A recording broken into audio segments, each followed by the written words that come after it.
bienvenue à cette nouvelle capsule de l'économie circulaire au quotidien.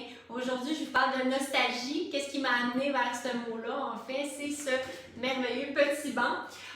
Petit banc qui est présentement chez ma mère, qui est encore utilisé et qui date de nombreuses années. Donc, j'ai des photos de moi sur ce banc-là lorsque j'avais peut-être 2-3 ans.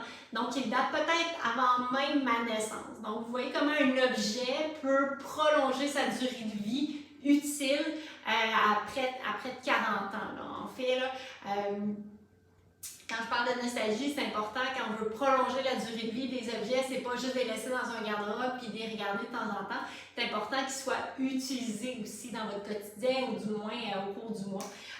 Pour ma part, ce banc-là, justement, je l'ai emprunté lors de mon opération au pied. Là, je devais déposer mon genou lorsque j'étais debout.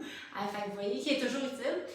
Je vous le répète souvent, lorsque vous faites des achats, c'est important de penser dans le futur, donc de faire des achats qui sont durables, donc des matériaux qui vont durables, qui ne vont pas nécessairement casser, qui vont pouvoir être réparables et potentiellement qui ne seront pas nécessairement démodables ou que vous pourrez justement les modifier pour les rendre plus à la mode. Cet objet-là, donc c'est un banc qui est utilisé chez une jeune famille, donc bien sûr il a été égratigné, mais initialement il était en bois et là il a été repeinturé au bout du jour, là, donc c'est le genre d'éléments que vous devez penser lorsque vous allez acheter un achat pour justement l'utiliser des nombreuses années ou même si ce n'est pas vous qui allez l'utiliser, que ce soit une autre personne qui va pouvoir l'utiliser dans le futur. Alors voilà, si vous aimez toujours mes capsules, n'hésitez pas à vous y abonner. Et si ensemble on change notre économie pour une économie circulaire, bonne journée à tous!